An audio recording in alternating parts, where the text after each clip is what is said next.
Parlare di sport paralimpico significa entrare in un mondo magico, fatto di lacrime, dolore e tanta volontà. In Veneto ci sono diversi splendidi esempi, da Alvisa De Vidi a Francesca Porcellato, a Bebe Vio e ad Alex Zanardi, veneto di adozione. Numerosi gli ospiti, illustri e non, di un convegno a Padova e a cura del Comitato Italiano Paralimpico della Regione Veneto presieduto da Ruggero Vilnai. Una dimensione importante quella sportiva in cui la nostra regione eccelle, ma che deve fare i conti, tra l'altro, con risorse infrastrutturali non sempre, anzi quasi mai, a dimensione disabilità. Le Olimpiadi si avvicinano e si scaldano i motori, anche se quello più importante resta il cuore, come dimostrano le parole di Alex Zanardi che il pilota, alla vigilia della sua partecipazione alla Venice Marathon, rivolge ai più giovani. È certamente molto piacevole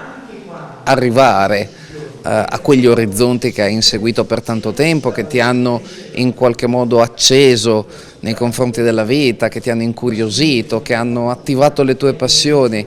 ma se non avete affrontato il percorso con passione, non vi siete divertiti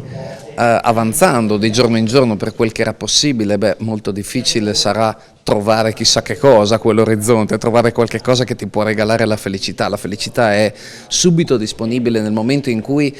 ci attiviamo per fare qualche cosa che amiamo, ci ingaggiamo con passione, nel momento in cui cominciamo ad eseguire il nostro progetto, che sia di vita, che sia sportivo, che sia qualsiasi cosa, perché poi quando dici di sportivo in realtà è fondamentalmente un progetto di vita, quindi questo racconto loro, qualcuno capisce, qualcuno meno, ma insomma